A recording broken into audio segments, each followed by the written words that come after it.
Bonjour, bonjour. Je suis ravie de vous retrouver. Dites, ça fait 2 jours que j'ai pas filmé, ça me manquait un peu. Donc, me revoilà en pleine forme pour continuer cet album Vintage Library de je sais plus qui, pour la boutique Scrap for Love. J'ai un trou, parce que je fais tout, c'est Stamperia. J'en fais deux en même temps, alors j'avoue que je sais plus. Voilà, donc Stamperia Vintage Library pour la boutique Scrap for Love. Voilà, j'ai un peu perdu le fil avec mes 2 jours de relâche. Voilà, donc ici, on va attaquer sur le bloc numéro 1, la page numéro 2. Alors, sur cette page, il y a une grande pochette avec un livret un petit peu différent. Voilà, je m'amuse avec mes chutes de papier. Donc ici, 27 cm sur 14,5 et sur le côté 27, on plie à 2, on plie à 25 et on obtient nos 23 de largeur de page. Et on va coller ça tout de suite. C'est une grande pochette qui va contenir un grand livret, enfin un grand livret, un livre, enfin c'est une carte livrée. Voilà, je change un peu, je fais des variantes. Quand je vois un morceau de papier de structure qui me reste et qui a une certaine forme, je dis ah ben peut-être si je faisais ça, ça change un peu. Voilà, c'est juste de l'amusement en fait. Faut pas faire toujours pareil. Alors, donc, la grande pochette, on enlève le rouge, on passe un petit coup là, pour bien appuyer, et c'est bon. Alors, en haut, on va avoir 2 cascades, comme ceci, qui vont s'ouvrir sur le haut et qui vont venir fermer la page, en fait. Et les aimants, ils se collent à ceux de l'autre page. Alors, ici, on a donc 18 sur 11 et sur le côté 18, on plie à 16. Et ça, on le fait 2 fois. C'est les dimensions classiques des cascades. 18, 11, plie à 16. Donc là, on a, comment dire, on a 22, voilà, sur la largeur des deux trucs, des deux cascades. Mais on a 23 sur la page. Donc, bah, vous laissez aller, qu'est-ce que je vais te dire, hein, 3-4 mm, enfin. Vous faites en sorte que ce soit un petit peu équilibré, que ce soit pas l'un contre l'autre, que ça pourrait se gêner pour s'ouvrir, que ce soit pas trop au bord non plus, puisque on a la marge. Donc voilà, vous faites ça comme vous le sentez. Bon là je mesure pas parce que d'abord ça n'a aucun intérêt de mesurer. Et ensuite, on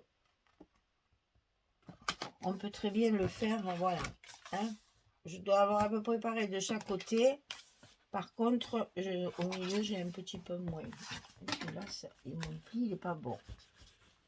Voilà. Donc ici, comme ceci, évidemment, c'est là qu'il y a nos fermetures. Donc, on va mettre nos aimants. Je vérifie que mes trucs sont bien droits. Là aussi, il faut que je refasse mon pli. C'est celle-ci qui est pliée de travers. Voilà. Allez, on va mettre nos aimants. Et ensuite, je vous donne les dimensions du petit livret intérieur. Et la page numéro 2, elle est toute simple. Ça varie. Des fois, c'est un peu plus compliqué. Des fois, voilà. Ça dépend du papier que j'ai choisi pour la page. Ça dépend de mon inspiration. Ça dépend de beaucoup de choses, en fait. Hein.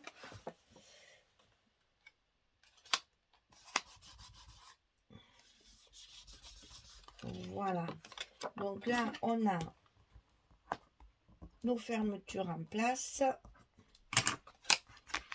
Et à l'intérieur de cette grande pochette, on a une petite carte livrée, 28 sur 16. Et sur le côté 28, on plie à 22. On a un petit rabat comme ça qui va venir, voilà, faire juste un petit effet. C'est pour m'amuser ça, donc voilà, ça change un peu. Donc ici, on va avoir des espaces photos et ici, on aura du papier, des chutes de papier pour le recouvrir. Et sur ma page, j'ai utilisé cette feuille-là où vous avez le violon justement au-dessus. Donc le piano avec le livre, c'est pour la page. Et ensuite ici, j'ai découpé la suite, le violon et de l'autre côté, les petits livres. Voilà. Donc l'air de rien, j'ai reconstitué la page. Voilà. Allez, je colle tout ça et je reviens vers vous dès que c'est terminé. À tout de suite. Voilà, j'ai terminé. Bah, une fois n'est pas coutume, cette page est vite faite. Bon, il y a de la déco, bien sûr, à rajouter avec des petits mots, mais bon, hein, ça sera une vidéo très rapide, puisque, ben voilà quoi, 2 espaces photo ici, la carte, bien entendu, 4 espaces photo, plus le petit retour ici, assorti au même papier, et donc la page ici qui est découpée en carte et en pochette. Voilà, je voulais mettre une page par-dessus, mais après je l'ai supprimé parce que ça faisait j'avais passé le papier pour finir tout mon album, alors j'ai supprimé. Il y avait une page par-dessus au départ, voilà, et parce que ben là du coup il n'y a pas de gousset, il n'y a rien, ça fait un peu bizarre. Alors, pour l'instant j'ai pas tout à fait terminé. Si je vois qu'il me reste une feuille de papier et que je puisse faire ma fameuse page que j'avais prévue par-dessus, eh bien, on reviendra sur la page numéro 2. C'est pas très grave. Pour l'instant, je ne fais que ça parce que j'avais besoin, ce que j'avais fait par-dessus, je l'ai mis sur une autre page parce que j'avais pas assez de papier pour finir ma page. Voilà, donc ça c'est la page numéro 2 qu'on finira peut-être ultérieurement, mais qui pour l'instant va rester comme ça. Et il faut que je vous montre les marque-pages que j'ai fini. Vous savez, je vous avais dit qu'à toutes les pages, je mettrai en marque-page. Donc, je vais déjà vous montrer celui qui est là. Voilà, ici, dans la pochette de la page 1, j'ai mis un premier marque-page. Donc, j'ai profité que j'avais le recto verso. Hein. Donc, pour une fois, il n'y avait pas à choisir. Et j'ai fait tout un montage avec les découpes de la collection, les die-cuts, les images aussi de la collection et la fameuse petite souris. Alors, donc cette fameuse petite souris, ici sur la page numéro 2, on va glisser un petit tag à l'intérieur. Alors, est-ce que j'ai du piano? Voilà, j'ai le violon avec tout et tout, ça va être parfait. Je vais vous les montrer, comme ça vous allez voir ce que j'ai fait. Il n'y a rien de très en volume, puisque c'est pour mettre à l'intérieur. Ah oui, ça y va impeccable, tiens. Mais voilà. Hein.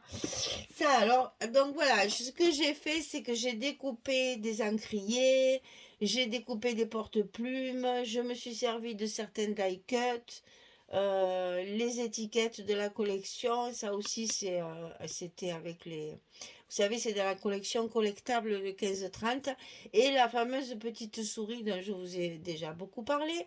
Donc cette petite souris, je l'ai tamponnée et découpée à la main, s'il vous plaît, dans le papier de mes espaces photos, mon papier raffia, là, vanille.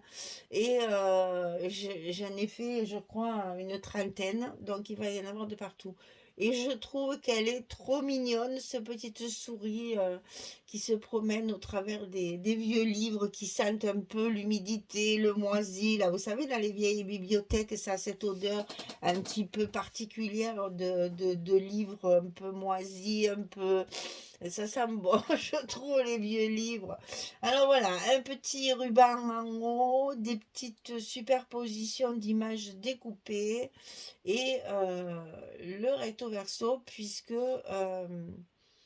il y en a dans la collection 30-30, il y en a 7 ou 8, je ne sais plus, et il y en a aussi dans le collectable. Donc j'ai pu faire mes recto verso, et quand il m'en manquait, il y en a certains, c'est des chutes de papier. Ben, d'ailleurs, celui-là, c'est une chute de papier. Celui-là, c'est une chute de papier. Celui-là, c'est les livres. Tout ça, c'est des chutes, hein. Ouais, celui-là aussi, c'est une chute de papier que j'ai découpé évidemment de la même dimension que les marque-pages qu'il y avait à l'intérieur. On est dans une bibliothèque, on a beaucoup de livres, on met donc les marque-pages dans chaque page. Voilà, donc j'en aurais fait une dizaine puisqu'il y a 10 pages. Donc je vous montre un petit peu comme ça rapidement pour vous montrer ce que j'ai un peu fait. Il n'y a pas de volume, hein, tout est superposé mais à plat puisque c'est fait pour mettre dans les pages. Si vous mettez trop de volume, ça vous gênera pour la fermeture de l'album après. Et ça c'est juste en fait de la déco, ça, hein. Et puis derrière, tiens, là aussi, ça en est un papier découpé. Derrière, ça donne la possibilité de faire du journaling si on veut. Voilà, un peu les die cut, un peu les découpages et un peu ma petite souris là. Ce tampon, il est magnifique. Et alors ça, imaginez, j'ai tamponné sur mon papier raffia, qui est le papier Florence, qui est un papier texturé, et j'ai tamponné du côté texturé pour que, avec de la versafine, pour que justement ça donne cette impression un peu d'ancien, de vieilli. Et en principe, selon les tampons, ça fonctionne pas bien, mais là, bon, c'est des tampons de marque, hein, les tampons Stamperia, forcément, ça marche super bien. Voilà, et bien écoutez, j'en ai fait 10, comme ça il y en a un par page.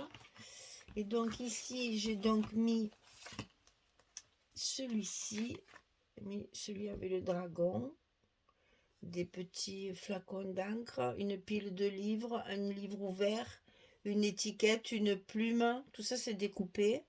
Et ma petite souris cachée derrière. Voilà.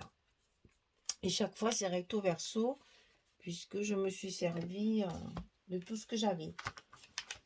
Comme toujours. Et là, de ce côté, j'ai donc mis celui-ci, où il y a des partitions.